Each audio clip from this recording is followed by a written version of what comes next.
Do you struggle to draw torsos that actually feel solid and sit correctly in 3D space?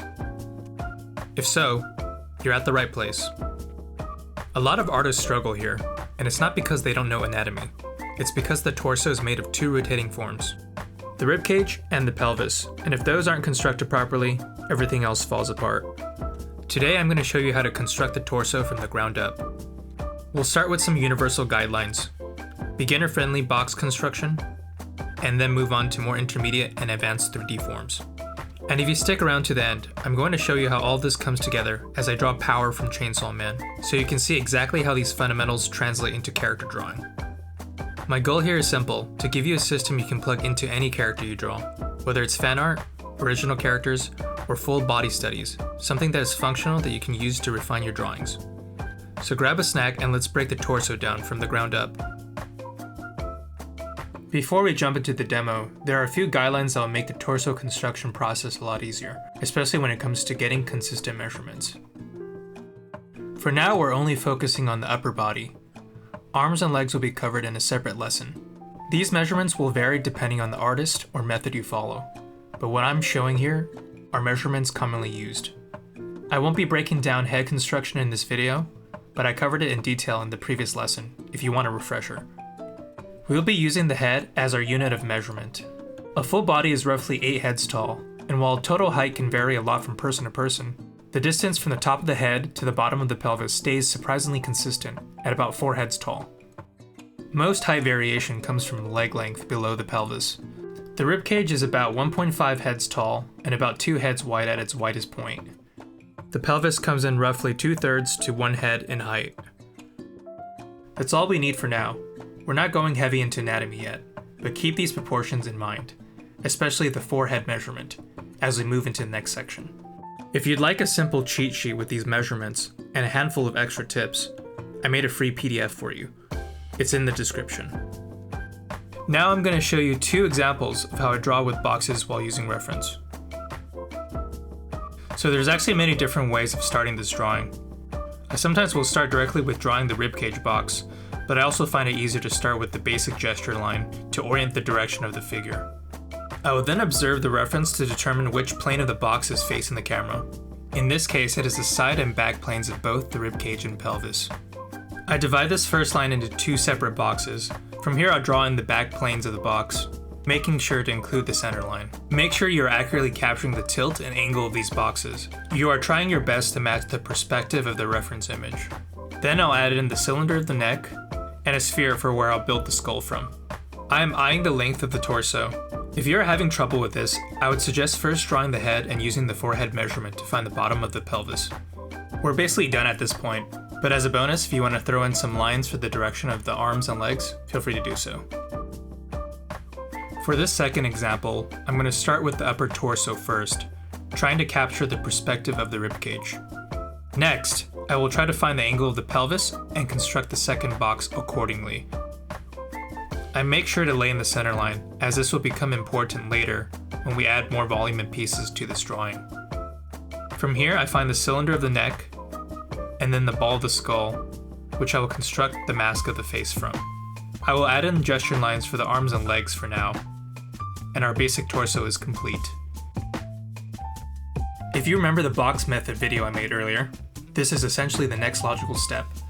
Instead of only thinking of the head as a box, we're now visualizing the ribcage and the pelvis as 2 more boxes stacked underneath. Think of it like Steve's head, but with his torso.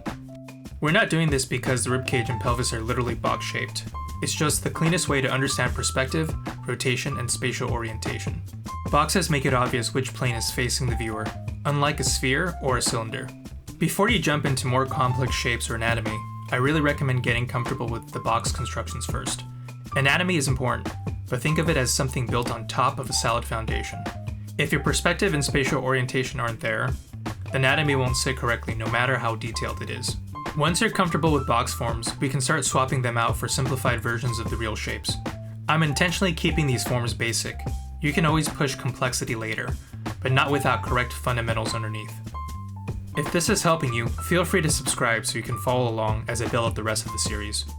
And if there's something you're curious about, leave a comment. I read all of them, and they really do help me decide what to cover next.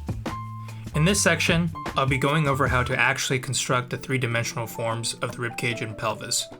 Here's the human skeleton, and while the forms look complex at first glance, we can actually simplify the forms into something functional. Here's the front three-quarter view, and here's the back three-quarter view. The ribcage is essentially an elongated sphere that tapers towards the top. The pelvis can be thought of as a cylinder with a rounded base, almost bowl-like. The pelvis is notoriously confusing because of how intricate the bones are, but for character drawing, most of that detail is hidden underneath muscle and fat. That works in our favor. We only need the simplified landmark form. To illustrate this, here's the pelvis again. Notice how the entire structure can be wrapped inside a simple bowl shape. And here's the key concept I want you to remember: this triangle shape. It starts at the iliac spine, runs downward about 1/3 to half the height of the pelvis, and converges towards the bottom, leaving a small gap at the base. This landmark is crucial later when we connect the pelvis to the legs. So now let me show you the process of constructing the torso with these newer and more accurate shapes. I start with the center line, which actually helps me see the tilt and the direction of the ribcage better. Then I draw an elongated sphere. From here we can cut the bottom portion of the shape. I then begin to refine the shape, keeping in mind the tapering that occurs near the top where the neck plugs in. I draw another circle to indicate where the cylinder of the neck plugs in. Next, I am drawing in the pelvis. I am drawing the bowl shape from earlier. Make sure to keep in mind the overall tilt and orientation of the pelvis.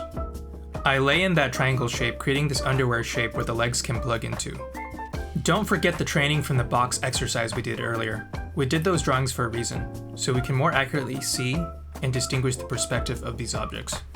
From the top circle I drew earlier, I project out the cylinder of the neck, and then the ball of the head, and then the mask of the head. As a reminder, I made an entirely different video on head construction if you need help with this part.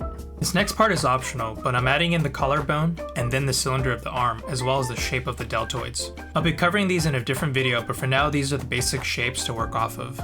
And that covers the front three-quarter view of the torso. Now for the back. This time I am directly drawing in the overall shape of the ribcage as a shorthand. If you aren't familiar with this, I recommend doing what I did earlier, drawing the elongated sphere first, then refine from there. As for the pelvis, I wanted to show you we can replace the pelvis with a box instead of the bowl shape with equal utility and effectiveness. By drawing in a box, we can clearly distinguish the side and back planes of the ribcage and pelvis. Now I will project the cylinder of the neck, and like we did with the front three-quarter view, we project the ball of the skull, and then the mask of the skull. From here I am inserting some shapes that represent the anatomy of the backside. As a bonus, I added in the scapula, which are these triangular shaped plates on the back of the skeleton. To do this, I will draw a sweeping line that follows the perspective of the back of the ribcage, and from the center line, measure out the distance of the neck to where the scapula begins. From here, I'm connecting in the deltoids, and then the upper arm using a cylinder to simplify. And now our torso is complete. In this next section, we will be revisiting the first two examples we looked at earlier and applying these new shapes on top. Think of this addition as the second layer of torso construction. This is the same exact reference image we are using from our first demo. I am now cutting into these boxes and placing in these newer 3D forms we learned. I place in the ribcage, pelvis, and then extrude the cylinder of the neck and the head. Then I lay in the legs and the chest. Then I lay in the scapula, the deltoid, and the arms. From here, I add in the hair, refine some details, matching some of the angles I see in the reference. Our basic construction is complete. In this second demo, I'm using the same box construction drawing we did in the original demo. This time, I'm drawing on a new layer using it as a base. What I am essentially doing here is using the old drawing as a rough perspective template. I will be making newer adjustments to the shapes on top, making sure to compare to the reference image. I refine the shape of the head, and then draw in the ribcage. I then draw in the center line and then pull it down to the bottom of the pelvis. I then draw in the triangle shape from the pelvis and project out the legs from there. I lay in the chest and angles of the arm to match more closely to the reference and indicate some basic anatomy. Now I'm adding in the planes of the face and some last final touches. And there it is, our finished torso. If you made it this far, nice. This is where it gets fun. Now that you have the fundamentals of torso construction down, and understand forms of the ribcage and pelvis, we can apply it to an actual character. I'm going to be drawing Power from Chainsaw Man using the ideas we just learned. While I draw, I will also be going over some tips and some common mistakes to avoid. Feel free to grab a drink, sit back, and enjoy the process all come together. The first mistake I wanted to cover is keeping the ribcage as an elongated sphere. This is actually fun to start off with, but as you advance and get better at constructing these forms, keep in mind that the ribcage tapers towards the top and widens at the bottom. This next one isn't necessarily a hard mistake. A lot of us have trouble connecting the head to the ribcage. While it's definitely possible to do this by drawing the head first, then connecting to the body. Another way to do this is to first draw the neck, find the base of the skull, and then draw the face out from there. This allows you to see where the neck actually connects to the skull.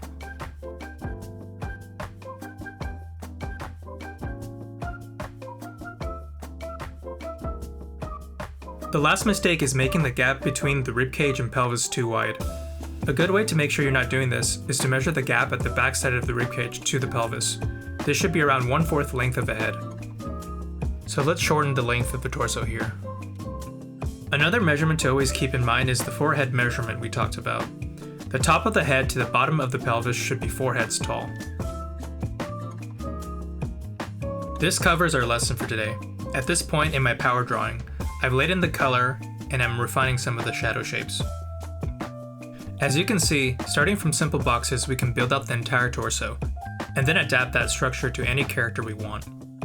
Hopefully this gives you a solid foundation to design and construct your own characters, exactly the way you envision them. At this point, I realized something was missing. Her tie.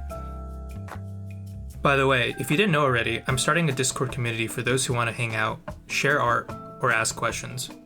I'm trying to build a space and community where we can all learn from each other, so feel free to join us. I'm Nozuki, and thanks for watching.